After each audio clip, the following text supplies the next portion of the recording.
Hello and welcome to Public Conscience. The program draws attention to issues of good governance, citizen participation and corruption. The program is brought to you by the Progressive Impact Organization for Community Development, PRIMORG, in partnership with the MacArthur Foundation. I am Chidozie Ogbonnaya with Adaobi Obiabomaya. Thanks for joining us. The spelling of PRIMORG is PRIMORG. On Public Conscience, we seek to increase the level of accountability in governance and promote citizens' active participation and involvement to hold leaders accountable. We raise issues of national importance to increase your consciousness as a citizen. In today's program, we will be taking a holistic view of the state of democracy in Nigeria. This follows concerns by a lot of citizens who believe democracy is under threat as their expectations are far from being met since Nigeria's return to civil rule in 1999. Democratic governance is characterized by a system where power is vested in the people, exercised through free and fair elections, and where the government operates under the rule of law, respecting fundamental rights and freedom. Now, can we boldly ask ourselves whether these are our realities today? Lots of questions there, but while Nigeria prides itself on holding regular elections since 1999 and has made some improvements, citizens continue to grapple with issues like electoral malpractice, corruption, and weak governance. Past and present political leaders have been criticized for their role in undermining the nation's democracy at different points. More recently, the emergency rule instituted by President Bola Tinubu in Rivers State, followed by the appointment of a sole administrator, sparked outrage.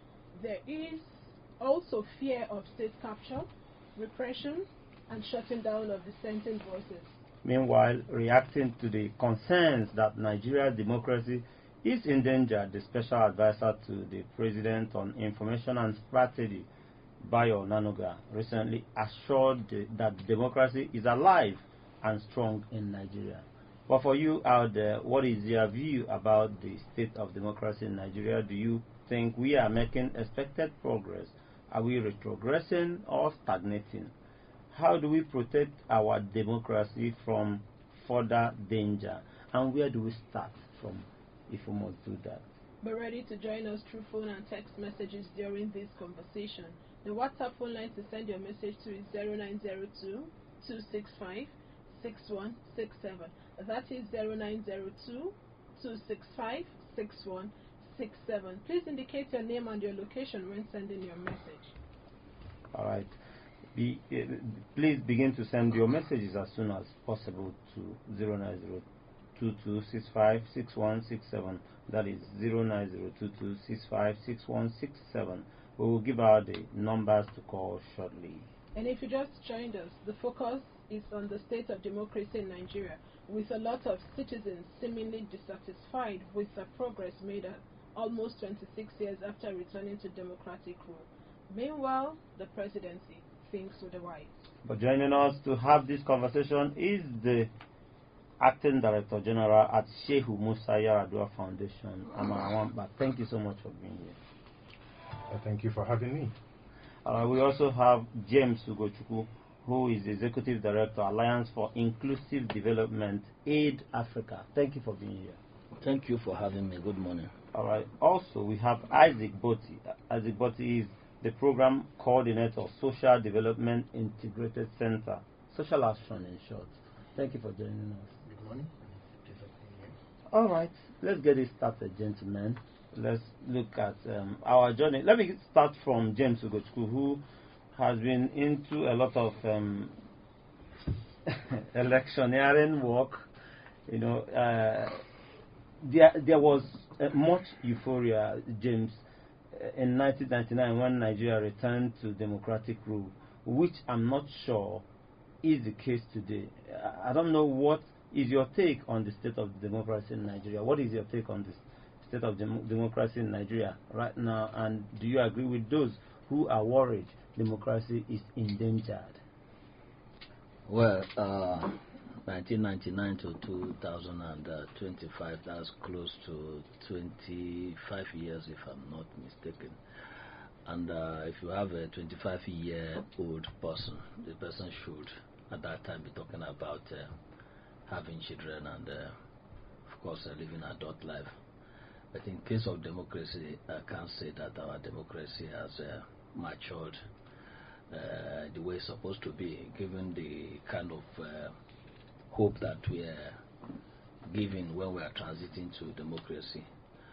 And of course, you could remember that the transition in 1999 was mostly done by people that removed their khaki and replaced it with agbada. Yes, so they were highly influenced by that, even though they were not there directly and all that. And of course, since that time till now, we are still struggling to make democracy to be what it really is, which is government of the people. We are yet to have that government of the people, because what we are having now, over time, is electocracy, a situation whereby the citizens are not made to pick or recruit their own leaders the way it's supposed to be. And this has been as a result of the way we conduct our election, starting from the primaries to the main election itself. From the primaries, the political party and the political party bigwigs, they select whoever they like, and it's those people that they select from the primaries through a flawed process is who they are going to push to the citizen to choose.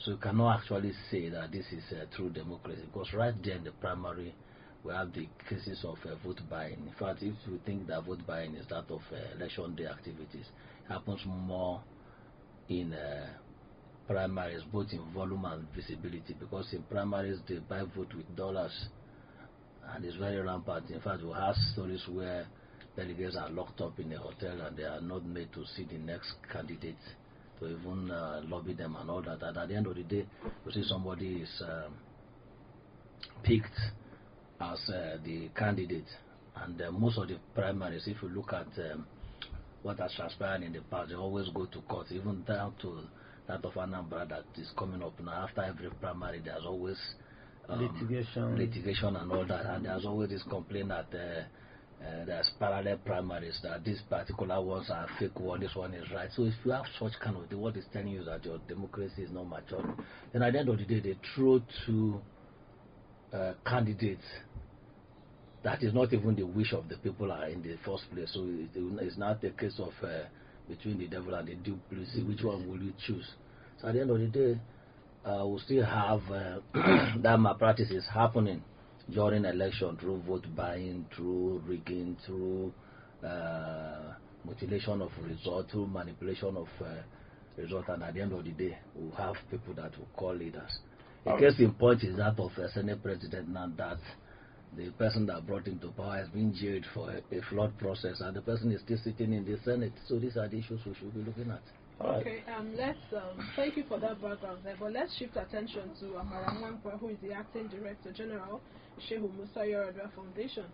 James Ugochukwu has given us a background talking about democracy being about the people, and he highlighted the process talking about political party election or primaries. In your opinion, do you think it's just about the political parties, or are there other factors that undermine our democracy in Nigeria?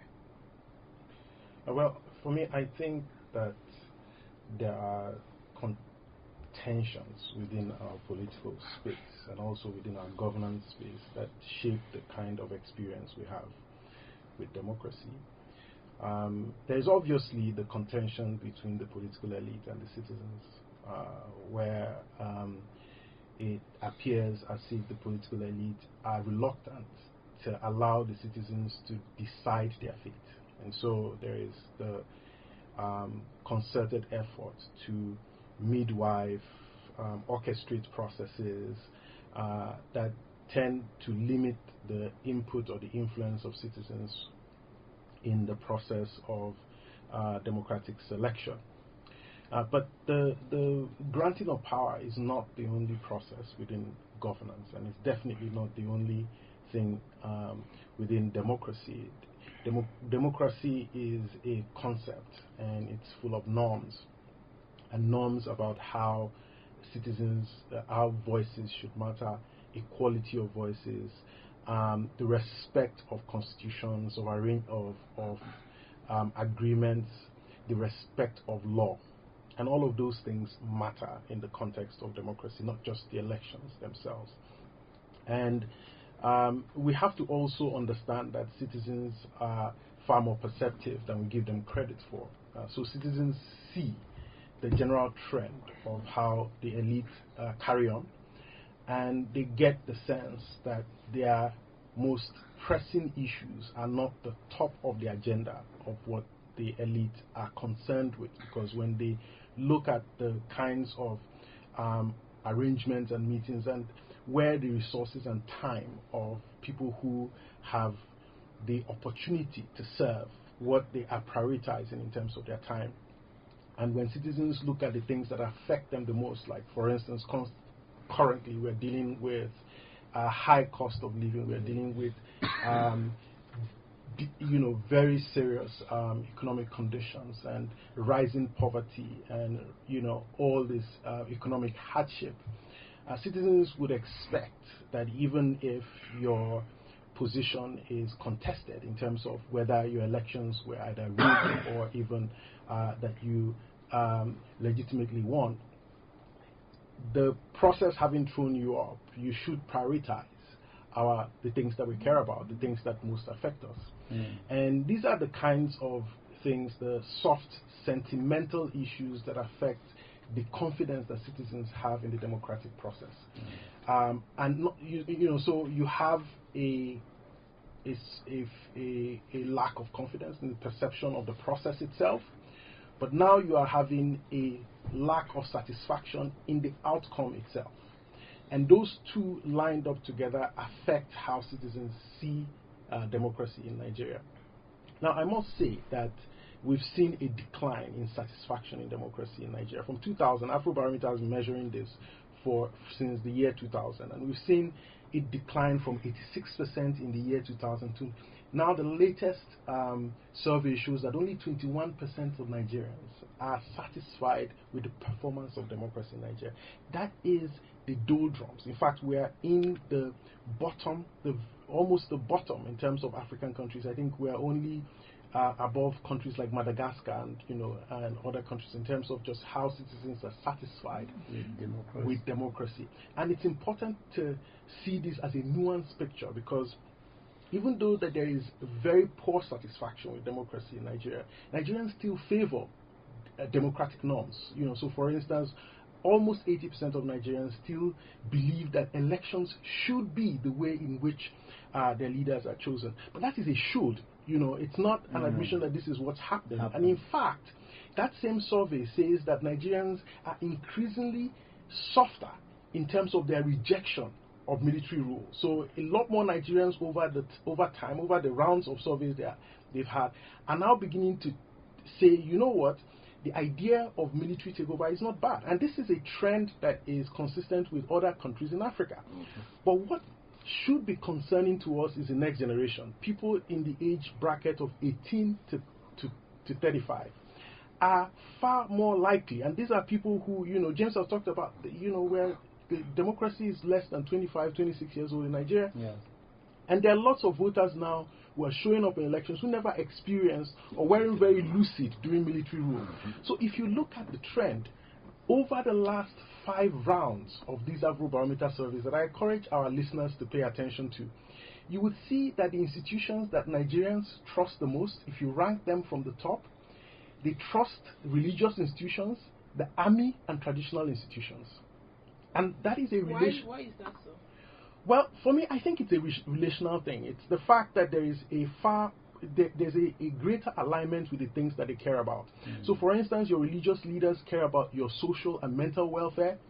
So there is a relationship and a resonance there. And so you are more likely to trust people who are more aligned with your spiritual well-being. The army care about your security. They are paying the ultimate price for protecting you. And security is a big issue for a lot of Nigerians. And so, in fact, sometimes when you see the military on the road, on a particular road, you believe that it's safer to drive. You are more confident. You are more confident to drive there. And then traditional institutions are closer to our constitution, our traditional constitution, the way we see society, the way we expect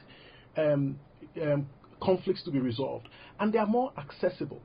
So it's natural that you are far more trusting of a system that you are familiar with and that you can relate to. Thank you. All right. You know, for us here, I agree with you to understand that we have a problem that we need to recognize, but also we put a caveat that we also stand as one of those organizations who want to see our democracy progress from where it is. So we are pro-democracy and we want our democracy to move forward from where it is. But we have a situation that we must continue talking about. The nuances as raised by Mr. Amaramamba, that we have to identify these problems and seek for solutions to solve it. Let me get the take of Isaac Botti into this conversation. Your own assessment of our democratic journey over the last 26 years, about 26 years, we've not completed that. Are you satisfied?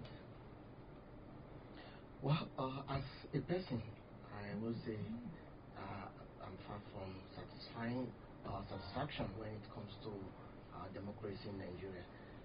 And again, like it has been said, there are principles or tenets that guide the practice of democracy in any clime.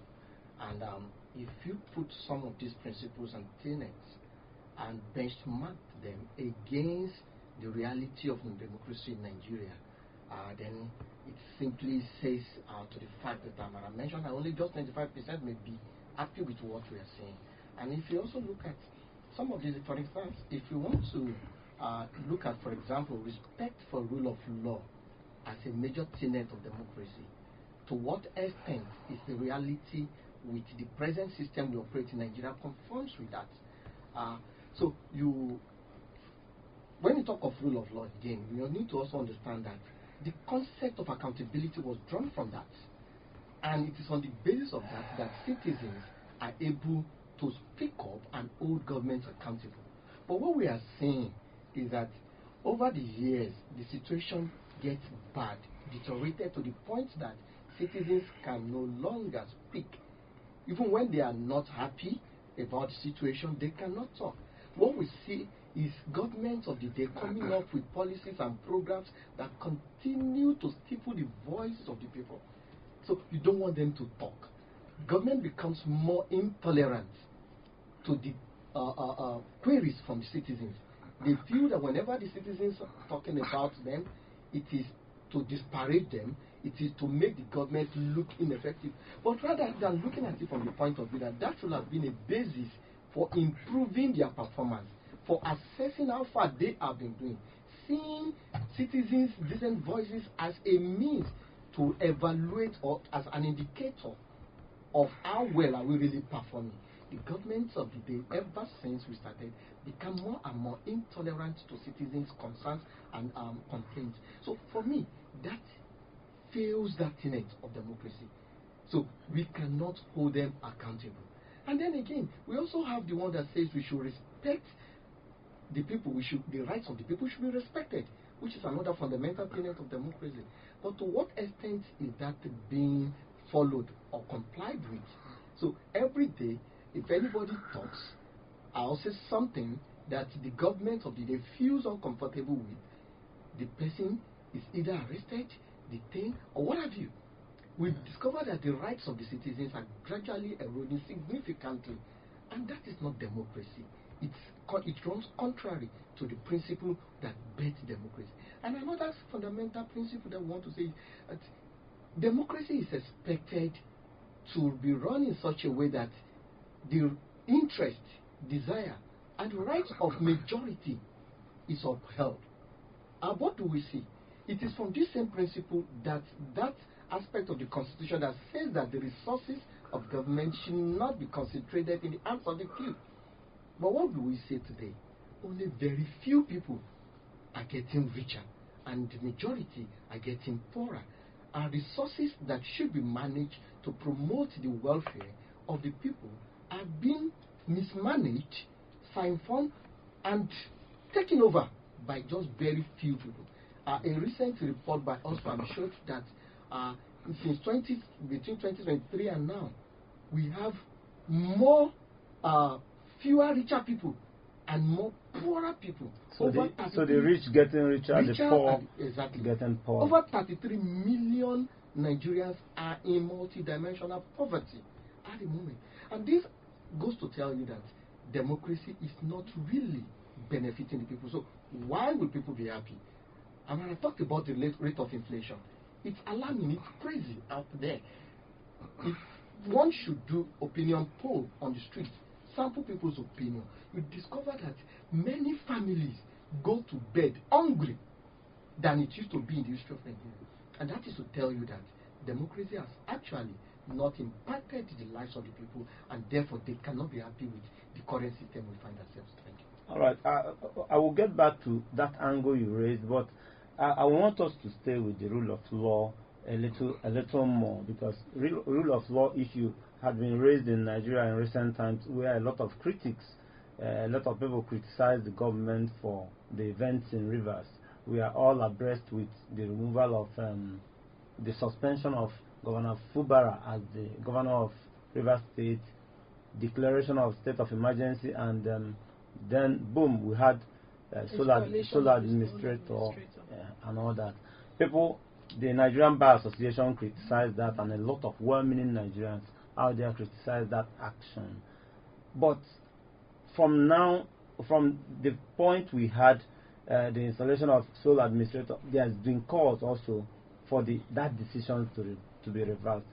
We are waiting on Mr. President to do that. I want to get your perspectives on that.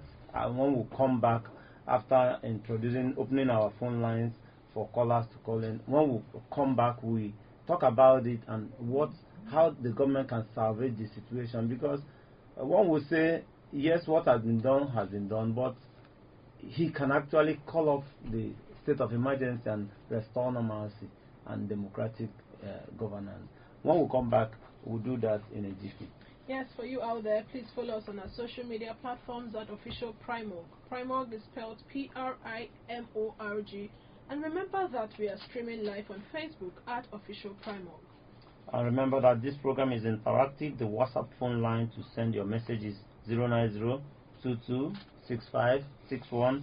090-2265-6167. This number is for messages only.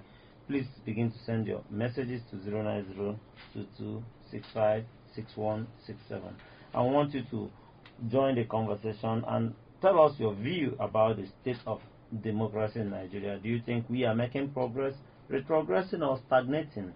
How do we protect our democracy from further danger and harm?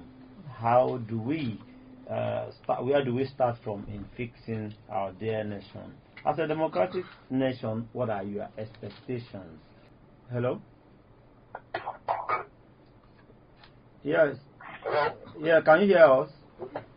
Yeah, I can hear you. All right, let's talk. Good morning, your name and where you're calling from. Good morning, sir. Good morning. Can you hear me? Yes, we can hear you. All right, thank you. This is Fred calling you from Warren Park. Okay, Fred, let's hear you in 1 minute. Yeah, I love what you guys said.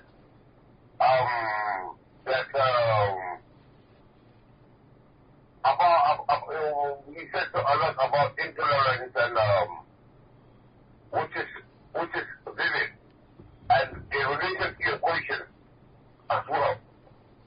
Because from what I understood, that opposition, criticism, just like you said, should be the basis on which the government will improve their performance to the people or target to the government. Unfortunately, that is not the reality here in this country. Now, the point over here is that you ask if we're improving or stagnating. My brother, we are retrogressing. From 1999 to today, there was an improvement to 2015. But from 2015 to this, we've retrogressed. Now, that is not even possible democracy, because what we're experiencing today in Nigeria is political dictatorship, where the opposition are silenced, where people criticizing the government instead of using to their own advantage to improve upon what they are doing, which is not right. They're not trample upon the rights of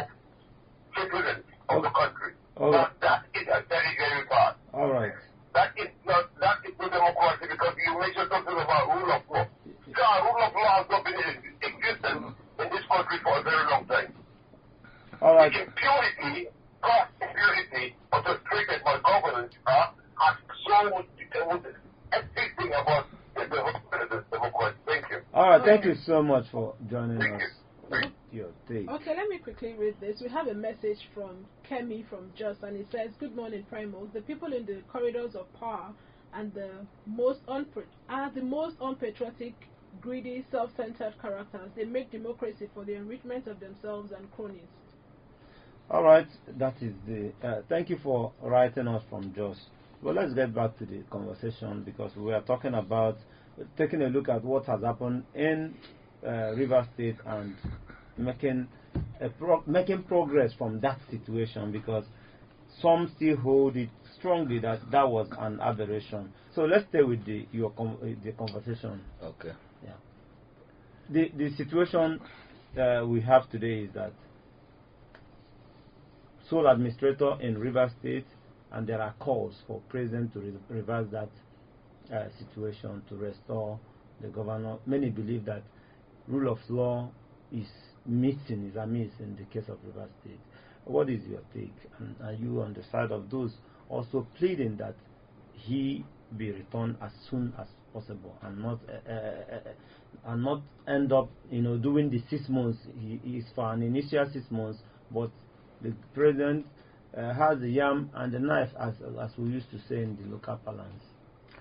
I think the president should not be having the yam and the knife in that case, because if you look at the issue that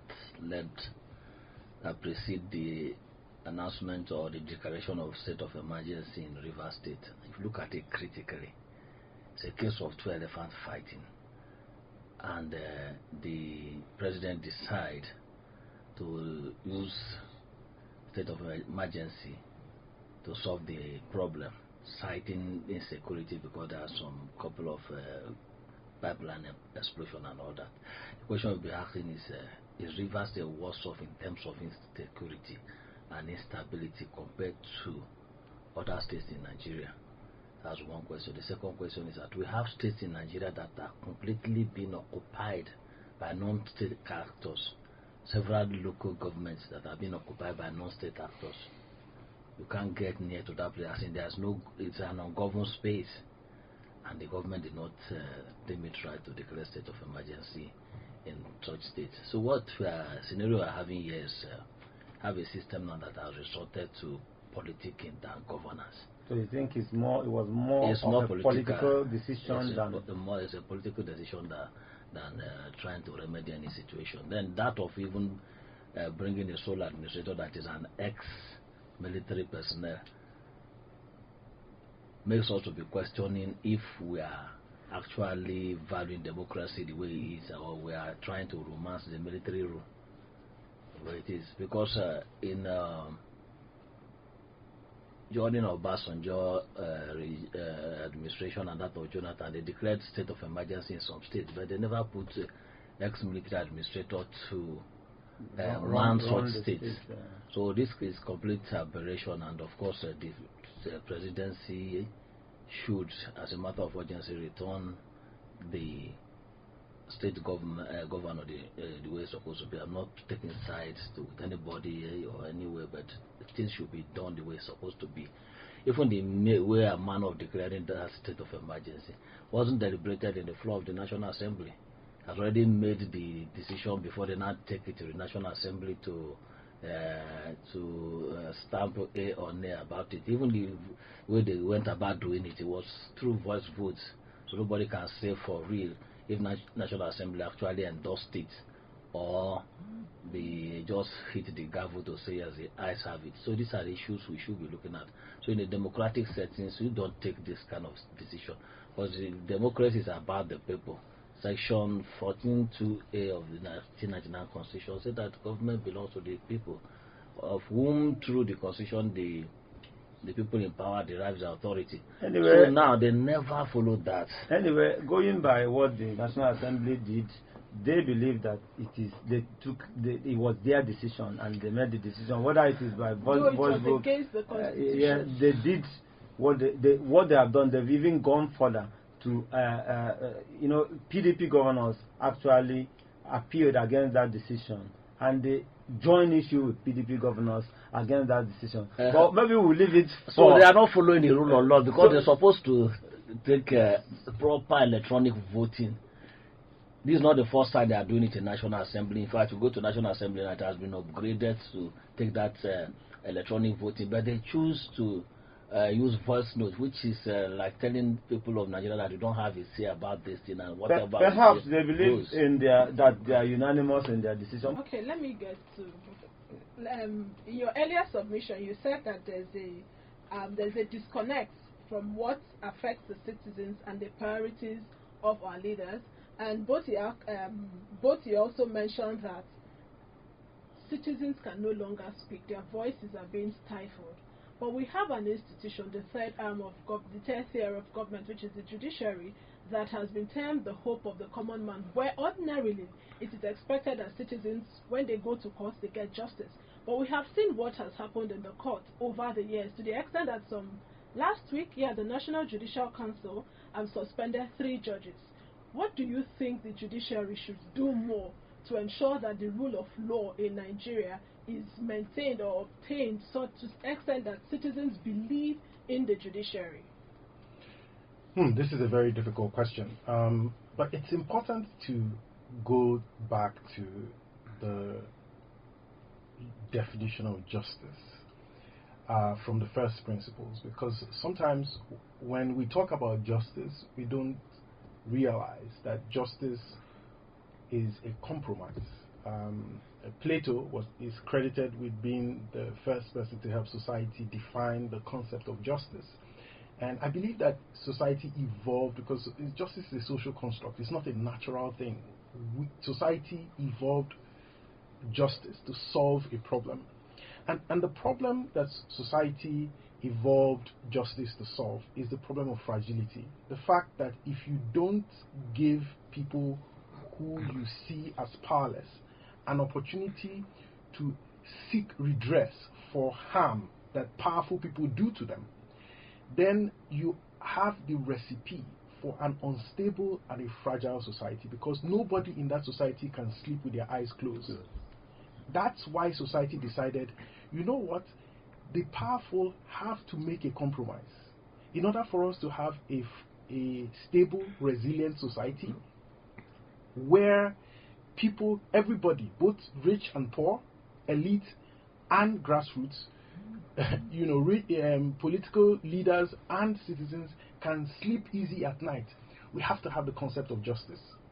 Unfortunately, that concept of justice is slipping away from society in Nigeria, and not just with the judiciary. You mentioned the issue of River State, and we can talk about other electoral cases where it does give you the perception that no matter what citizens try to resolve their difficulty or their challenges with governance and to try and address what they feel is a situation that is not going in their favor, somehow that decision is not left to them. That decision is taken off their hands at different levels. It could be at the level of INEC, it could be at the level of the judiciary when the case goes to court.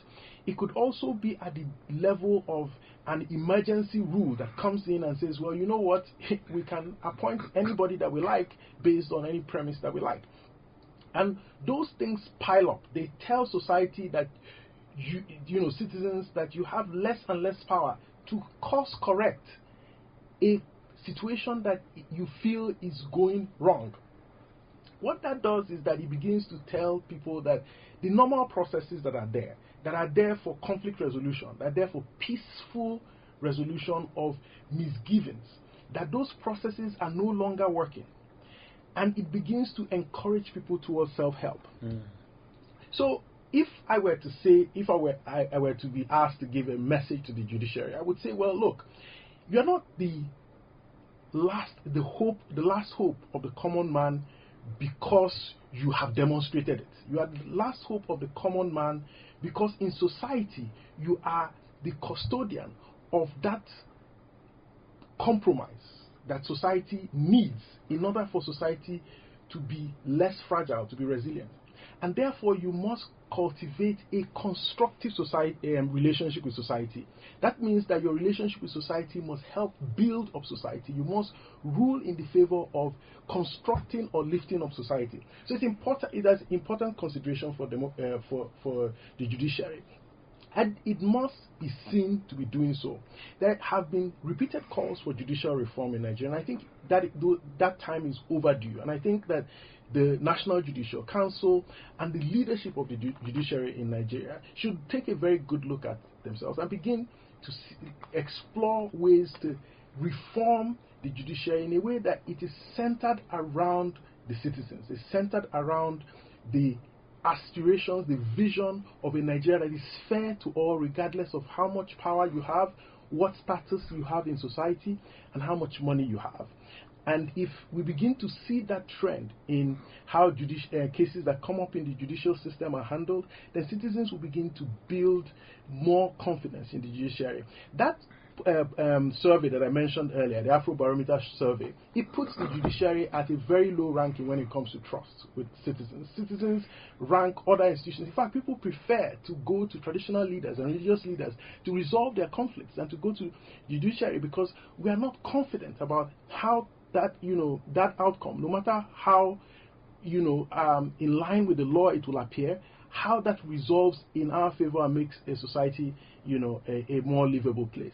So it's something that the judiciary need to look, not just because of elections, but in general, in terms of playing a role as a custodian of that scarce and very important stability that we need so much in Nigeria. If you look across the country, there's a lot of fragility. The Nigerian military is deployed internally in almost all states. We are having, conflicts, deaths, attacks, kidnapping all over. It's a measure of a lack of confidence in the states. Right. All right. It's a very good place. The judiciary must realize their responsibilities and live up to live up to it. Okay. Right. Hello. Hello, good morning. Good morning. Your name and where you're calling us from? Adebayo from MacArthur. Okay, Adebayo, you have a minute. The hope of common man, in Nigeria, judiciary is not like that too. Okay. Unless they change their character. They may be trying, but their trying is not enough. All right. The National Assembly food, it's what transcends to general election. I have been advocating that the National Assembly should not be doing analog voting. Let people know the stand of their representatives. So if there is need for them to record the House of Reps or Senators, they'll be able to do so. But they just do everything mago way. They have it. Meanwhile, maybe half of the population of the people in the chamber, if they don't say no, but they will just use that hammer, forcefully force something on the human being. So they should go and change their style. When they change their own style, then the inner can also follow suit. Because what is the population? When they will just come and say, do we have it? Do we have it? Is there any day that they may will not have it? I bet actually they are happy for me. All right, thank you for joining us. Do we have another call? Okay. Let's get to Boti Isaac, Program Coordinator, Social Action. You've been following up quite closely, and a lot of times we pile up this blame on political class. In fact, a lot of Nigerians believe that the doom of our democracy starts from the political class. But from your own perspective, I want you to comment you can take on the Rivers issue and take on how we can get this our political class to function better to the development of our democracy. Okay, so first, you see, I could always remember this, our elementary definition of democracy that says it's government of the people, by the people and for the people, which implies that the people, the masses, are the nucleus of any democracy anywhere in the world. They are the center of democracy. In other words, the people should, the interest, the concerns, the rights, the welfare of the people should be placed over and above any political interest, affiliation, alienation, and what have you they have. So, for us to get it right, we need to stick to that approach. What we see, or what we're seeing, is the fact that political gladiators prioritize their own interests. It's about them and just them. And that is the case of what plays out in River State. It is about individual interest, personal interest of the elite, never minding or never concerned about the people they were supposed to govern and improve their lot.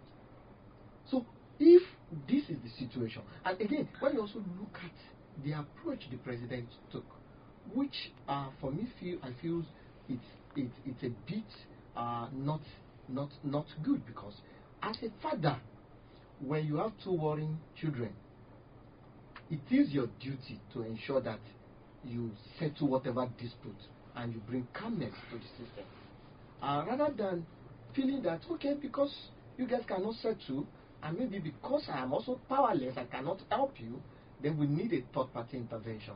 We need to bring a sole administrator to address the concern that's on ground. So for me, it's still about interest, power play, interest, personal interest of political elite. But you support that the Fubara suspension should not necessarily get to 6 months. Well, the fact is, Nigerians are saying the process itself was wrong, the action itself was wrong, and in a democracy, you yield to the demands of the people. You obey the demands of the people. Because they, in a normal setting, you were supposed to be the one giving you the authority you are using. That is what the Constitution says. Yes. That's where you derive your authority. But now the same people are telling you, this is wrong. We don't want this. And you are not abiding by that. Meaning that you are telling them that they are irrelevant in the scheme of things. Exactly. And that is total disregard of democratic tenets. And so it is important, if the president wants to abide by rule of law, is to change the setting and bring in the duly elected man that the people really want. And if there are political interests, then you find a way to resolve that without necessarily disrupting the peace and the benefits that go to the people of that state. Okay. The president can do and undo. Your name and where you are calling from. You have just 30 seconds to talk to us. Good morning. Okay, Adebayo, you are calling back. Yes, on video of privacy. Okay, you have 30 seconds to.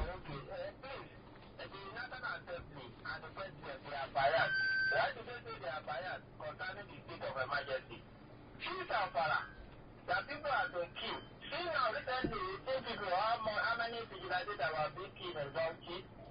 The other places, especially this northern part of the country. Okay. Why is it that they did not declare state of emergency? Okay. What is the application for declaring state of emergency? Adebayo, we must thank you for joining us. Our time is fast spent. Let us begin to wrap up from this side. Dr. Adobe, it's important that we wrap up at this time, but we don't have so much time. So, from James Ugochukwu to Amahomp and Isaac Boti, let's get your concluding remarks. Where do we go from here? In 30 seconds, please, because of our time. My concluding remark is to make this democracy to work for the country involves both the citizen and the government. The citizen, in the sense that the citizens should keep on speaking up and keep on holding the people in government accountable. Because if they don't do that, it will get worse than this. They shouldn't be intimidated by the government trying to stifle dissident voices. They should keep on speaking up because it's their constitutional right to do so. All right. Thank you. Let's get from you. Well, I think my final parting shot will be to remind people in power that while they might be in charge of today, the citizens are in charge of the future, and I think they should think about legacy. What you have today will not last. Absolutely. And imagine many leaders we've had, and today they are all history. and what they have is legacy, and how Nigerians remember their time. And I think we will remember this time. We will remember it. So give us a good memory. Give us something good to remember about you. Absolutely. Time will tell. But let's get your concluding remarks. Yeah, so my final comment on this would be that first, the government should respect the people. They should live by the same law, by the same instruments that brought them to power.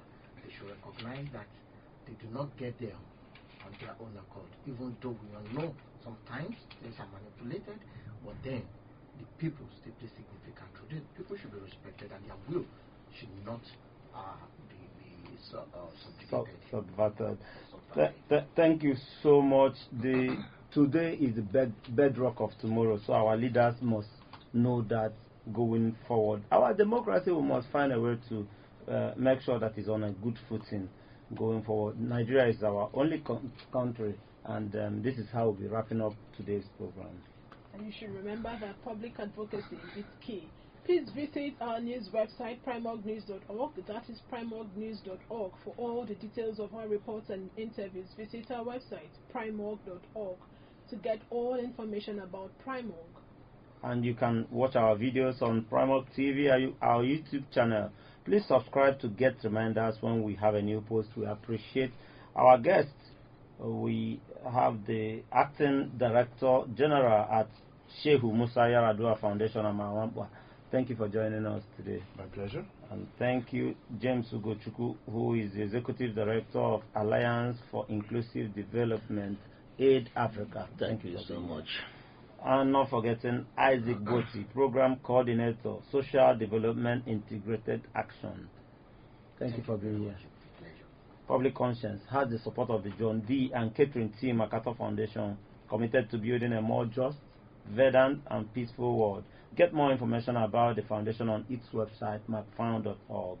Join us again here when we have another episode of Public Conscience. And remember to follow us on Facebook, X, formerly Twitter, @OfficialPrimorg. I am Adaobi Ubiabumo. And remember that birth registration and birth certificates are free if your child is under 18. Help stop the corruption in birth registration and do not pay for birth certificates. Also remember that you can give us information or hints about corrupt acts through our phone at 090-2265-6167 or info@primorg.org. I am Chidozie Obonnaya. God bless Nigeria.